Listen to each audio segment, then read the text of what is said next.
The dawn in Beijing arrived pale and hesitant, a gray wash over narrow alleyways and crumbling brick walls. Lian moved through them with quiet urgency, each step stirring dust that clung to the soles of her worn shoes. Her hands trembled slightly as she folded the thin blanket she had carried since childhood, smoothing the frayed edges, counting the holes like small sins she could not undo. The city was waking slowly around her, the distant calls of street vendors carrying a cadence she had grown familiar with but no longer felt a part of. She breathed the cold air, each inhale a reminder of her exile, each exhale a hesitation between fear and resolve. At 18, she had learned the weight of emptiness. The cramped apartment she had called home for the last year had become a courtroom without a jury. Every glance, every unspoken word, accused her of inadequacy. She had tried, timidly at first, then desperately, to find favor, to carve a place in a family that saw her as surplus, a shadow that grew too long in the corners of their lives. Her mother's absence, her father's indifference, the cousins' whispers, the heavy silence of relatives who no longer smiled at her. These were her inheritance, heavier than any gold or stone.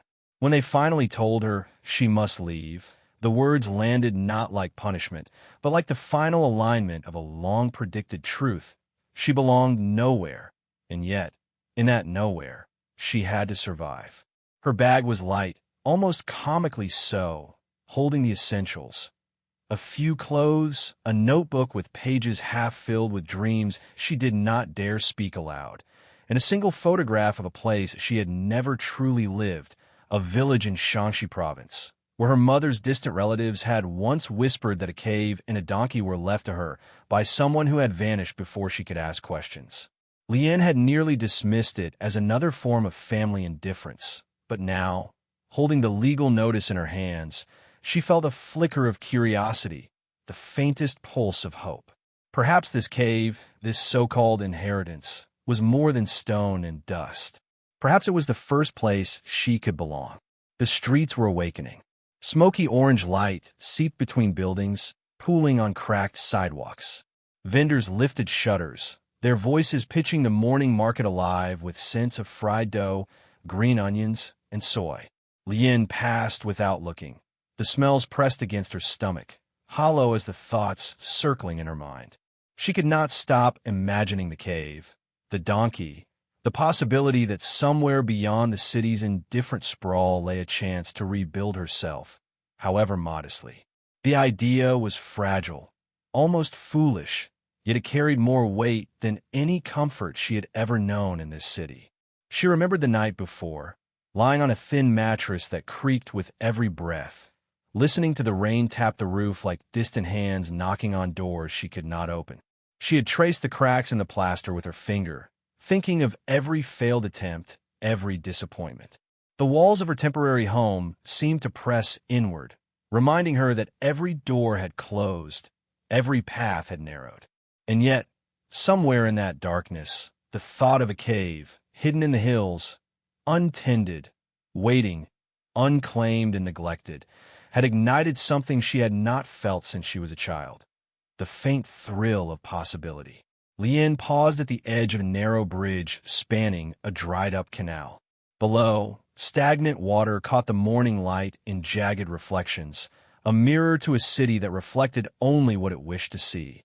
A girl on the cusp of adulthood, small, uncertain, and deemed unworthy. She gripped the railing, fingers white against cold metal, and allowed herself one moment of hesitation. Could a cave and a donkey, nothing more, really change the course of her life? The thought should have been laughable, yet it held a gravity she could not deny.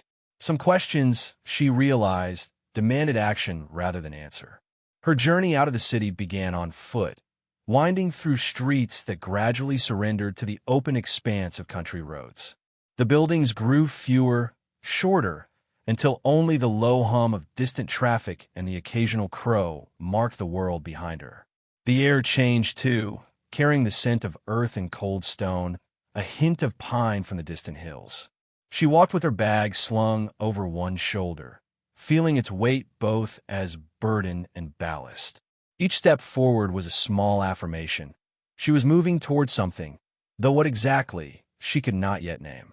By noon, the city had shrunk behind her, replaced by terraced fields, brittle from winter frost, and the uneven stone paths of villages that seemed untouched by time. Villagers paused to watch her pass, curious, wary, indifferent.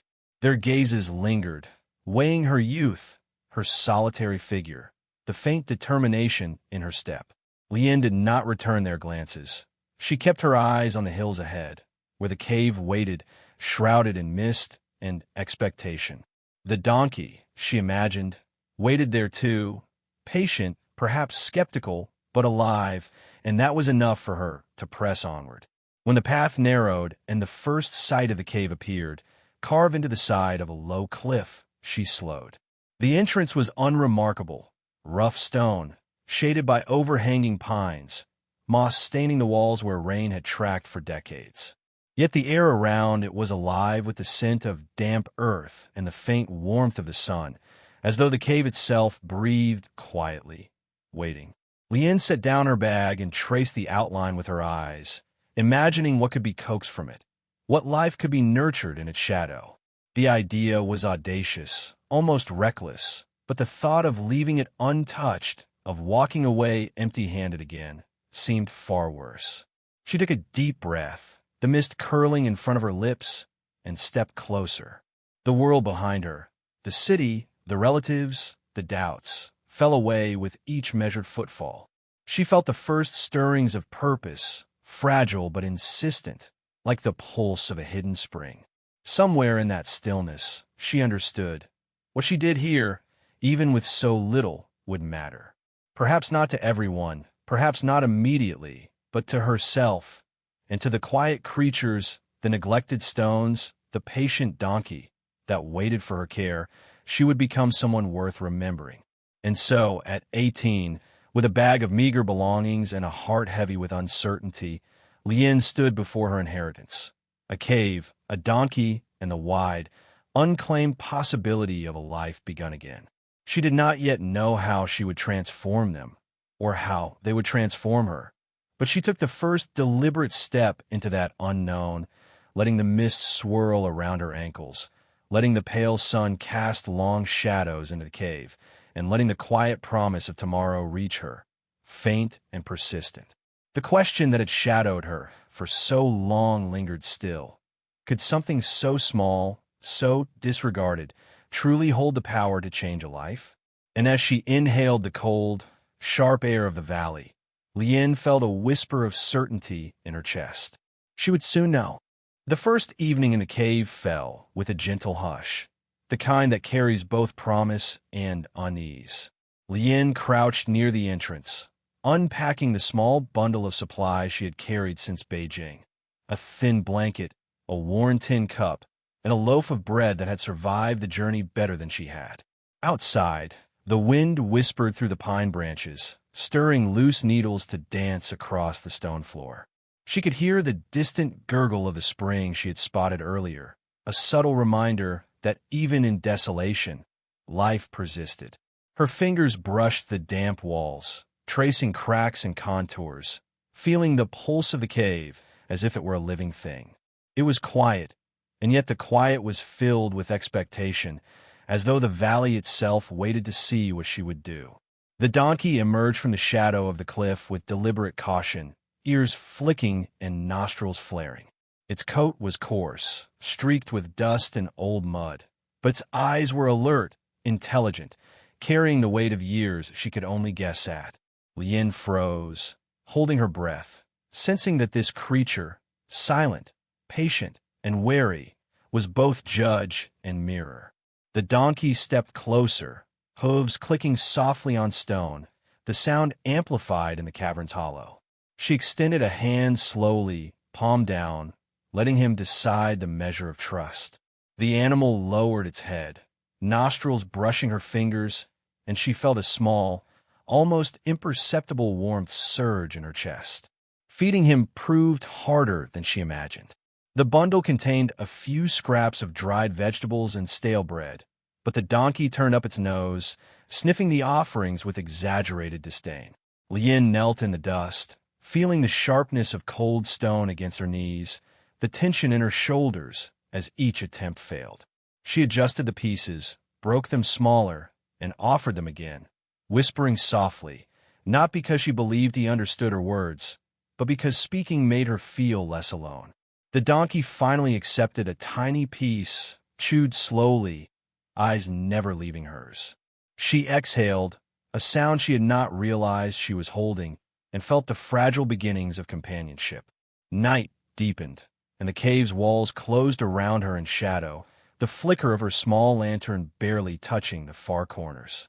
She listened to the soft breathing of the donkey beside her, a rhythm that anchored her, steady and unwavering. In the stillness, memories of the city returned. Not the noise, not the smells, but the emptiness, the relentless judgment she had endured.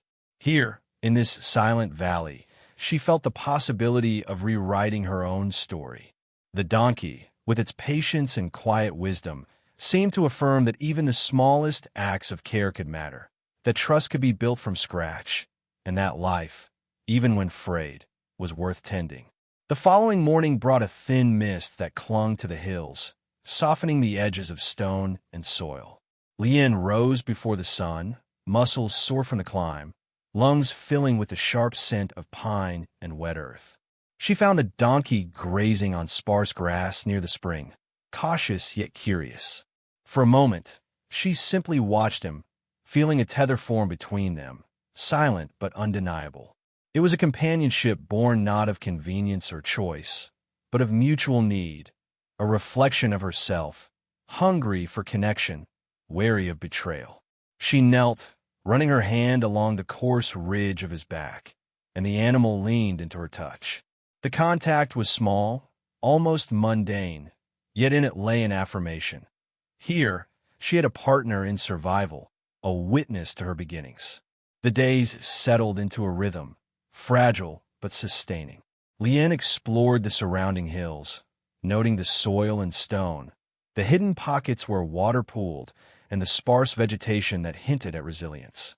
She carried a small notebook, sketching the cave contours and jotting down observations about the spring, the wind, and the donkey's habits. Each entry was a declaration that she was present, that she mattered, that the world could not define her by absence or neglect. She learned, almost instinctively, that patience and attention could coax life from the smallest sources, that perseverance was a form of quiet power. One evening, as the sun dipped behind the distant peaks, she heard a faint, irregular sound, a cry carried by the wind, fragile and desperate. She froze, straining to distinguish it from the whisper of pine needles and shifting stone. The sound repeated, a thin, tremulous note that made her chest tighten.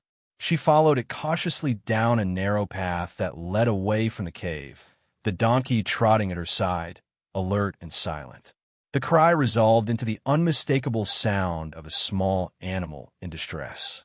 In a hollow among the rocks, she found a young goat, trapped by a fallen branch, its eyes wide with panic. Lien hesitated, weighing the risk. The slope was steep, the stones slick from recent rain, and her own strength limited. The donkey nudged her, a reminder that action and compassion were inseparable. She knelt beside the goat, murmuring soothing words she did not fully believe in, moving the branch with careful fingers until the creature scrambled free. Its coat was matted, body trembling, but it was alive, and it looked at her with an awareness that mirrored the donkey's steady gaze. Relief flooded her, tempered by exhaustion, and she realized that kindness required courage, that moral action demanded presence even when the outcome was uncertain. Returning to the cave, she shared scraps of bread with the goat and donkey alike, observing the subtle hierarchy of acceptance and trust.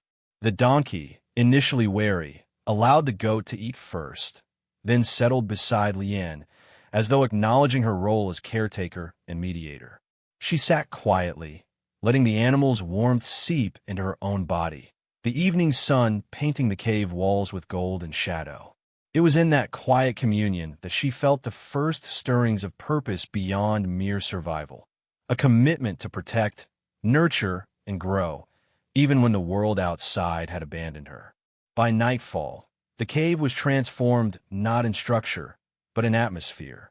The air seemed to hum with life, the rhythm of breaths and small movements marking a subtle shift. Lien was no longer entirely alone. She could not yet foresee the challenges ahead, the skepticism of neighbors, the cold indifference of distant relatives. But she knew that in this place, with these creatures, she had made the first irrevocable choice of her life. She would stay, she would tend, and she would learn to see potential where others saw waste. The wind outside carried the faint scent of pine and stone, mingling with the warmth of the fire she had managed to coax from wet kindling. She traced the outline of the cave with her eyes, noting small crevices and pockets that might hold water or shelter future growth. The donkey rested its head on her lap, and the young goat nestled close. In that shared stillness, Lien understood that courage was not always dramatic or loud. It was quiet, patient, and persistent. She had chosen to act, to care, and in that choice, she had already begun to rewrite the story the city had tried to impose upon her. As the last light faded, the mist curling around the cave entrance like tentative fingers, Lien felt a sense of fragile optimism. The journey had only just begun, and yet, in these first days of attention, compassion, and deliberate action, she glimpsed the possibility that even the most unlikely inheritance, a cave, a donkey, and a hidden spring, could become the foundation of a life reclaimed. Somewhere beyond the valley, the world would continue its indifferent hum, but here, in this small, mist-shrouded refuge, a girl was learning that to care, to act, and to trust was itself a form of quiet triumph.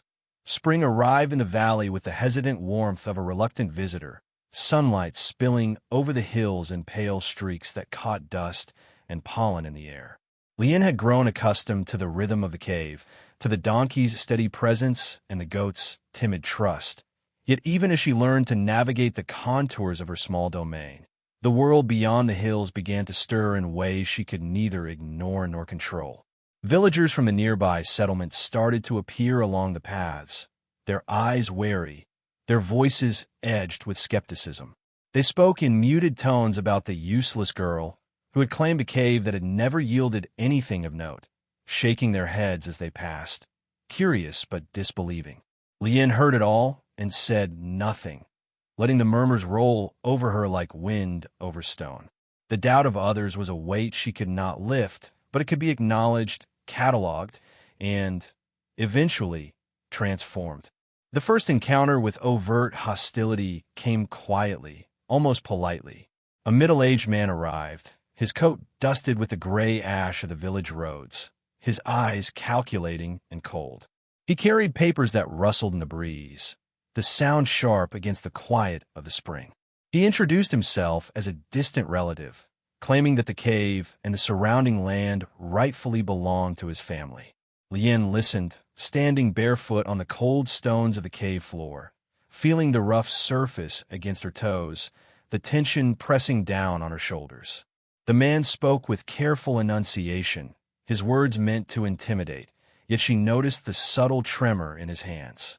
Fear, she realized, can hide behind confidence, and cruelty often wears the mask of reason. Determined to understand the full scope of the claim, Lien began a careful investigation. She spent days poring over the letters and documents left behind by her unknown relative.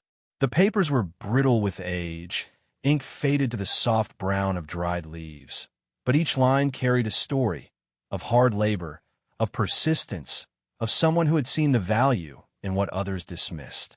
She traced old signatures, deciphered archaic phrasing, and in the margins, discovered notes about water channels carved into the rock, terraces that could hold soil, and small irrigation systems long abandoned but still intact. The cave was not merely stone and shadow. It was a repository of quiet ingenuity, a testament to work done for love rather than profit. When she returned to the village market, attempting to share the news of her discoveries, she met only skepticism. Merchants shook their heads at her talk of terraces, water systems, and fertile pockets hidden among the rocks. "It's nothing but a hole in the mountain," they said, voices thick with dismissal, "and you'll find nothing there worth your time." The words could have crushed a weaker spirit, yet Lien felt a strange steadiness, a quiet resilience growing within her. The donkey waited for her at the cave's entrance, ears alert and eyes reflecting a trust that no human doubt could diminish. If the valley and the animals believed in her small labors, she realized, then she could not abandon them for the shallow judgments of outsiders.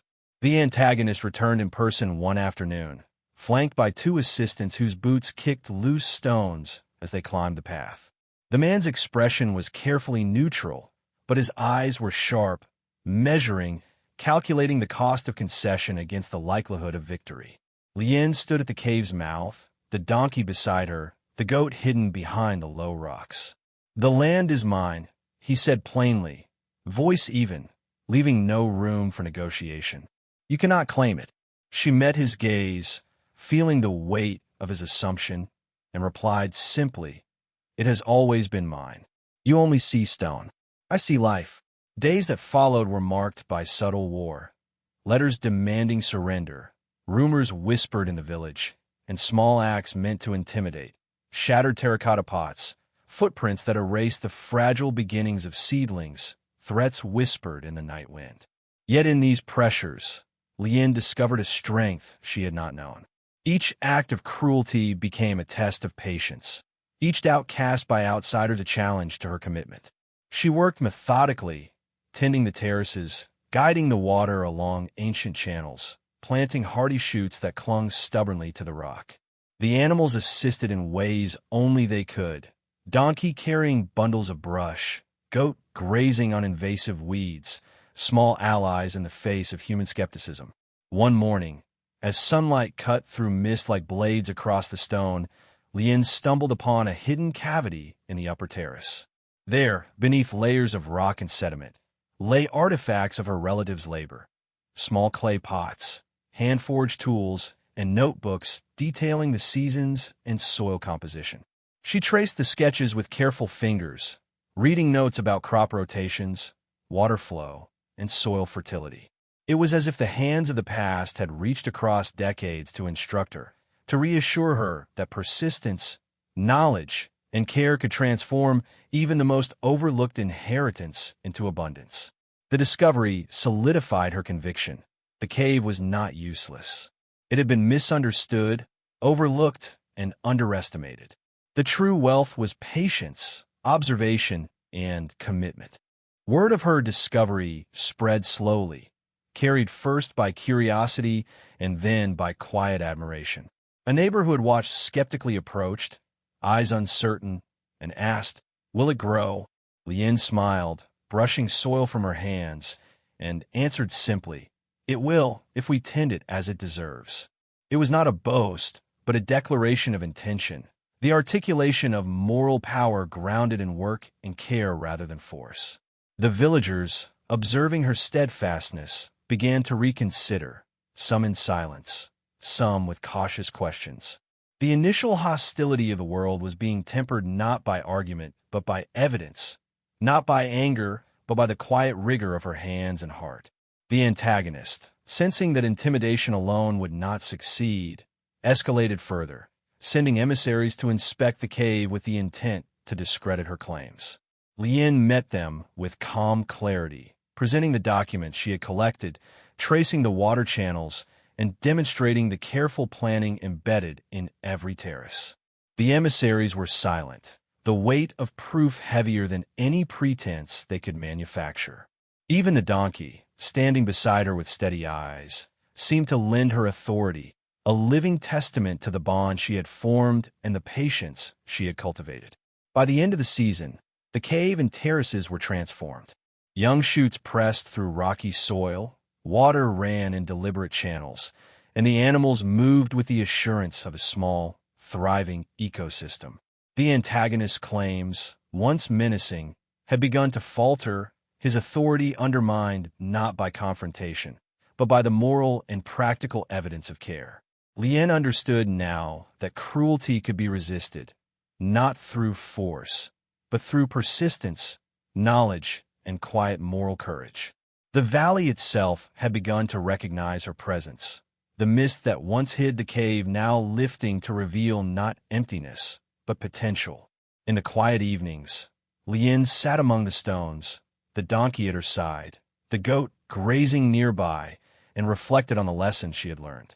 The world might doubt, dismiss, or seek to undermine, but the truths she had discovered about patience, attention, and moral courage were hers to wield. The cave was no longer a symbol of exile or neglect. It had become a testament to perseverance, a tangible representation of quiet victory over cruelty and indifference. She understood that her journey was not yet complete, but she was no longer merely surviving. She was building, nurturing, and claiming her place, step by deliberate step. And so, in a valley that had once seemed empty, Lien discovered the first, most vital truth of her inheritance: that persistence, guided by observation and compassion, could transform even the most disregarded and overlooked places into something profoundly alive. The antagonist had tested her. The villagers had doubted her. But in the stillness of the terraces and the quiet gaze of the donkey, she found a moral clarity that would carry her forward. The morning sun spilled over the valley in soft streaks of amber, illuminating terraces that had once been dismissed as worthless stone. Lien stood at the edge of her small field, hands caked with soil, heart steady though tension pressed against her chest like a weight she could not set down. The antagonist had returned, this time with legal papers, emissaries, and the quiet authority of the law behind him. He had summoned the village council and a magistrate, claiming ownership and threatening to seize the land.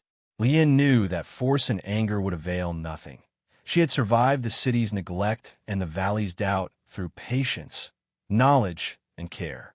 Today, she would rely on those same principles, letting evidence and quiet moral certainty carry the weight she could not lift alone. The donkey shuffled at her side, ears flicking toward the narrow path that led to the council clearing. The goat, now confident in its surroundings, grazed near the base of the terraces. Lien adjusted the bundle of documents she had prepared: faded letters, meticulously drawn diagrams of the terraces, notes from the hidden cavity that detailed the irrigation channels and soil composition. Each page was a fragment of her ancestors' labor, a record of foresight and diligence that could not be erased by threats or greed. She felt the rhythm of the valley beneath her feet, the pulse of wind through pine needles, and the faint scent of earth rising from the terraces, evidence that life could be coaxed from neglect when tended with patience. The council clearing was a modest space, ringed by villagers whose expressions mixed curiosity, skepticism, and quiet respect. The antagonist arrived, cloak dusted from the hills, his assistants close behind, boots scuffing stone as they stepped forward. The magistrate, an older man with eyes lined by both experience and doubt, settled onto a low stone bench. Lien felt the weight of their scrutiny, but held her posture steady. She had learned, through long weeks of tending terraces and nurturing reluctant animals, that presence itself could carry authority. The antagonist began with words polished to appear impartial, outlining his claim and referencing obscure legal documents intended to intimidate. These lands, he said, voice smooth, have been recognized as belonging to my family for decades. You, young woman, are trespassing on property that is not yours. He gestured dismissively toward the terraces, his eyes flicking to the sprouts breaking through the rocky soil as if their existence were irrelevant. Lien did not respond immediately, letting the wind carry his words across the clearing. She felt the donkey shift at her side, steady, grounding her in the tangible reality she had created. When she spoke, her voice was calm, deliberate, measured. The land may have been overlooked, she said, but it has always been here. These terraces, this spring, the soil, and the plants, they are evidence of labor, foresight, and life. I did not take anything from anyone. I have only tended what was given to me. She opened the bundle of documents, letting the sunlight catch the faded ink, tracing lines of diagrams, letters, and notes that had survived decades. Each page told a story of work done without recognition, of knowledge preserved through care, and a potential realized by those willing to see beyond immediate appearances. The antagonist leaned forward, frowning, attempting to find weakness in her resolve. "This is irrelevant," he said sharply. "A girl cannot claim legal authority by growing weeds and planting seedlings. Ownership is determined by law, not labor." His words carried the weight of expectation, but the magistrate's gaze lingered on the documents Lien displayed, on the precise water channels she traced with her fingers, on the evidence of deliberate cultivation hidden in plain sight. There was a quiet tension, a moral calculus unfolding in the still air of the clearing. Villagers whispered among themselves, some leaning closer, some stepping back. The wind shifted, carrying the faint scent of damp soil and pine needles, a reminder that the valley had borne witness to this effort long before any paper had been drafted. Lien felt the pulse of the earth beneath her, the rhythm of the terraces, the small but undeniable testimony of the donkey's steadfast presence and the goat's quiet trust. Here, authority was measured not in threats, but in evidence, in moral certainty, and in the patience required to see a life cultivated over time. As the day advanced, Lien presented each piece of her case with precision. Diagrams of the terraces, sketches of the irrigation system, letters of her ancestor detailing the use and purpose of the cave, testimonies from older villagers who had seen the land worked decades ago. Each element carried weight, not in volume, but in substance. The antagonist's voice grew sharper, but each claim he made was countered by tangible proof of labor and stewardship. The magistrate listened intently, the lines of his face softening as he traced the contours of the terraces in his mind, imagining the careful work required to coax life from stone and soil. A moment of quiet settled over the clearing as Lien stepped back, her chest rising with controlled breaths. The antagonist opened his mouth to speak again, but the magistrate raised a hand. "The evidence is clear," he said slowly, his tone measured but unyielding. "Ownership and stewardship are not merely defined by ancestral claim, but by labor, care, and evidence of sustained use. This young woman has demonstrated all three. The claim against her cannot stand." The words rippled through the clearing, soft but definitive, a verdict delivered without triumphalism, carried by reason and moral clarity rather than force. The antagonist's assistants shifted uncomfortably. The man himself stood in silence, his face unreadable, then turned and walked away, the dust rising from his boots as he descended the path. The villagers, some hesitant, some awed, stepped closer to Lien, offering quiet acknowledgment of her victory, not just in law, but in perseverance. The donkey nudged her gently, and the goat rubbed against her legs, small affirmations that the life she had nurtured had witnessed and endorsed her moral clarity. In the days that followed, Lien transformed the terraces further, planting herbs and vegetables suited to the soil and climate, shaping the cave and surrounding hills into a living testament to care and persistence. Villagers who had once doubted her began to seek guidance, asking questions about planting, irrigation, and cultivation.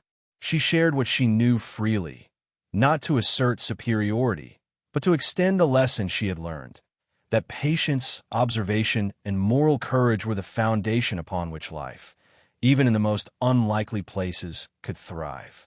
By the time the sun began to dip behind the western hills, casting long shadows over the terraces, Lien stood at the cave's entrance, surveying the transformation. The donkey grazed nearby, the goat rested in the shade of a rock, and the valley itself seemed to breathe in acknowledgement. The struggle had been real, the opposition formidable, yet she had prevailed not through force or cunning, but through steadfast attention, moral clarity, and the quiet courage to act when action was demanded. Lien allowed herself a brief exhale, letting the tension of months dissolve into the cool evening air. She did not claim victory for herself alone. It was shared with the creatures, the soil, the terraces, and the hidden spring that had whispered their promise through decades of neglect. She understood now that true power was not imposed through threat, but earned through patience, integrity, and persistence. In that understanding lay the deepest satisfaction. She had not only protected her inheritance, she had honored it, bringing life to what others had deemed worthless.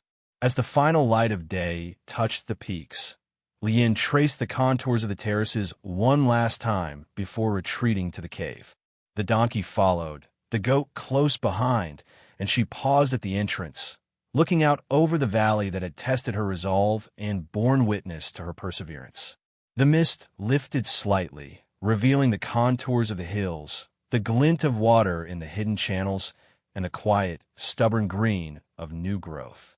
She understood that her journey was far from complete, but the lesson was clear: courage tempered by patience, compassion expressed through action, and evidence born of care were forces more powerful than greed, more enduring than threats.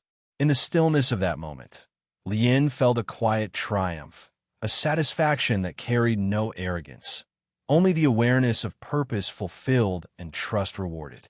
The antagonist had retreated, the villagers had begun to recognize her value, and the valley itself had acknowledged the work she had done. She turned toward the cave, where warmth, food, and shelter awaited, and for the first time in many months, she felt wholly at peace.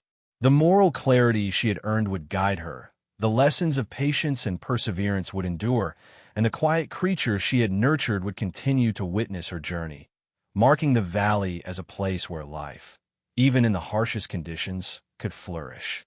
And as the sun disappeared behind the distant peaks, leaving only the soft glow of evening over terraces now alive with growth, Lien whispered to herself, a line she might carry forever: some inheritances are not wealth, not recognition, not applause, but the chance to cultivate life where others see nothing, and in doing so, discover the strength that was always within.